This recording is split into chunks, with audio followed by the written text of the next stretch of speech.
پیرۆزیتەوە ئەو کاتەوە کە ڕاستی بە قورئانی پیرۆز ئاشنا بوویمە. لەو کاتێک کە تەمەنم 8 ساڵی بووە بە فەزلی خوای گەورە لەبەرەوەی لە بنەماڵەیەک بوویمە ئەلحەمدولیلا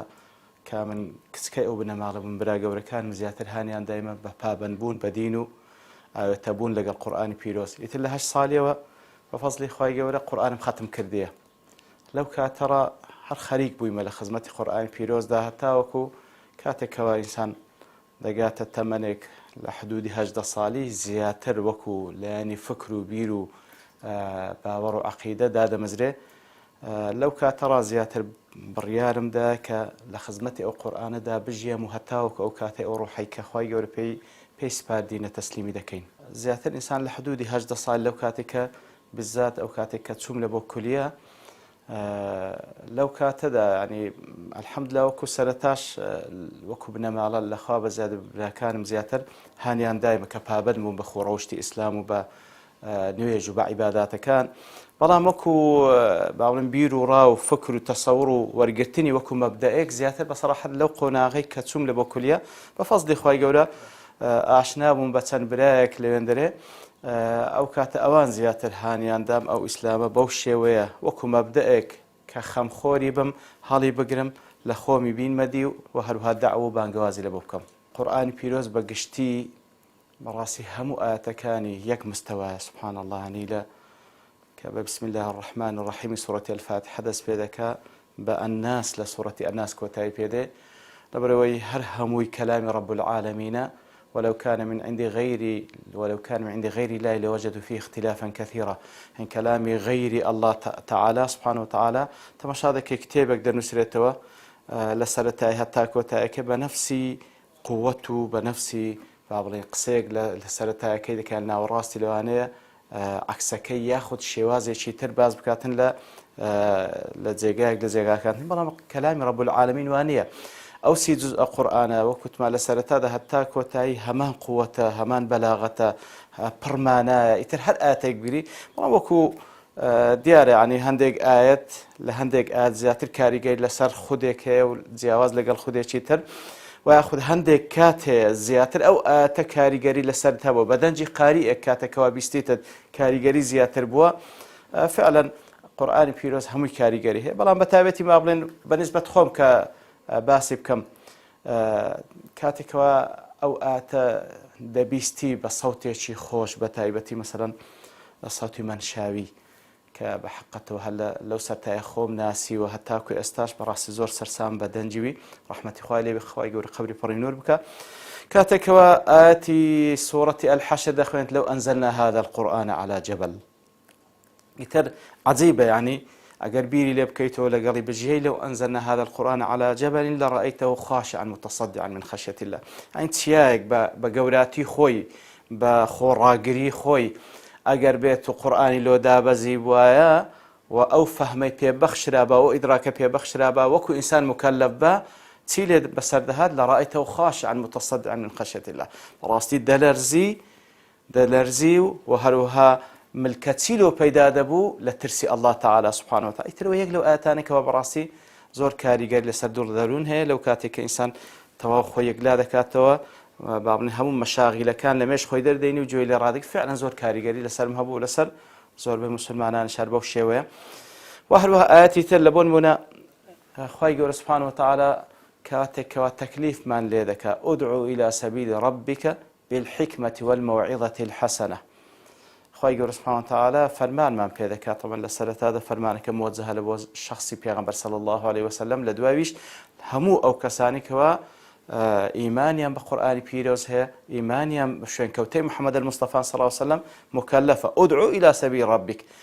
دعوە بکە و بانگاواز بکە لە بۆ ڕێبازی پەروەردگارت بالحكمة والموعظة الحسنة.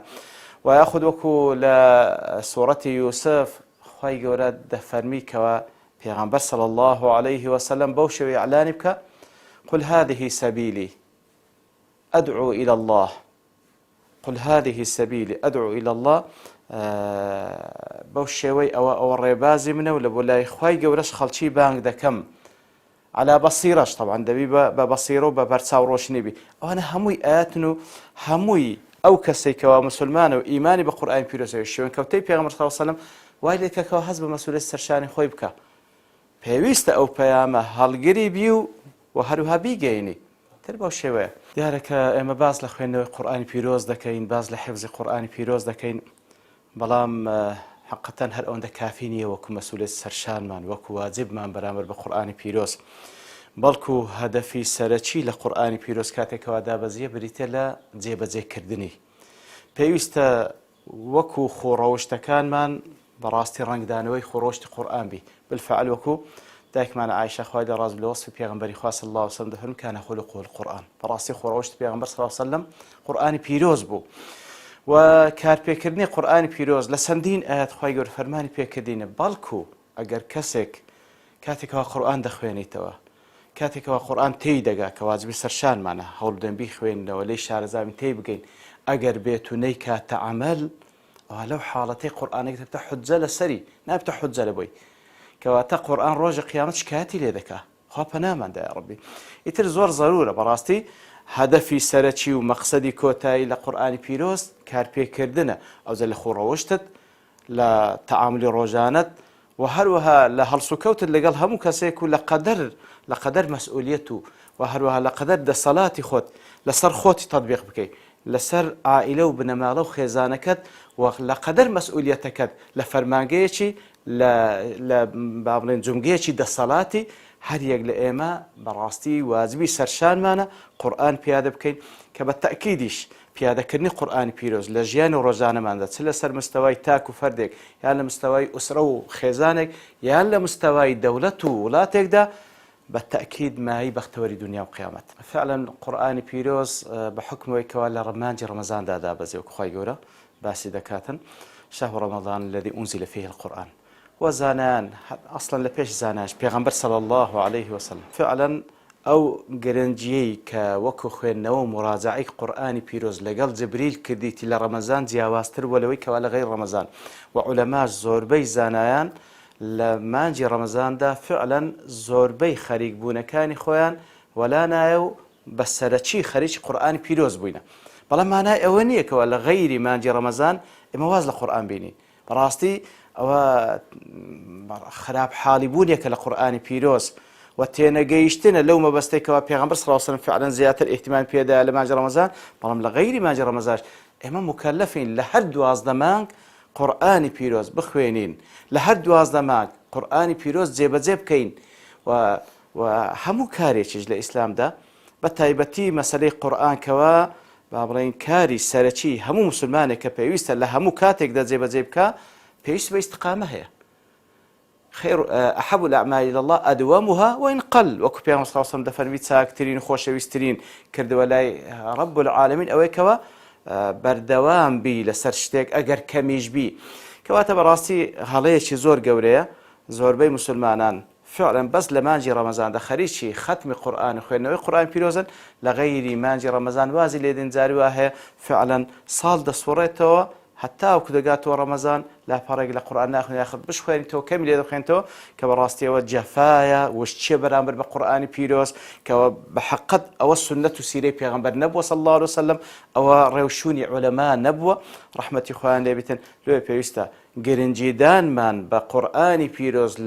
لە مانجی ڕەمەزان پێویستە بەردەوامی تێدابی ئەگەر بە نەفسی قووەتیش نەبی بەڵام پێویستە حەدی ئەدنا یعنی عولەما کە باس لە قورئان پیرۆز دەکەن پێویستە دەفەرمون بەلای کەمی مانجی ختمەک بکە ئەوە حەدی ئەدنایە بەلای کەمی هەندێک لە عولەما دەڵێن هەتا چل ڕۆژێش ڕێی تێدەچی بەڵام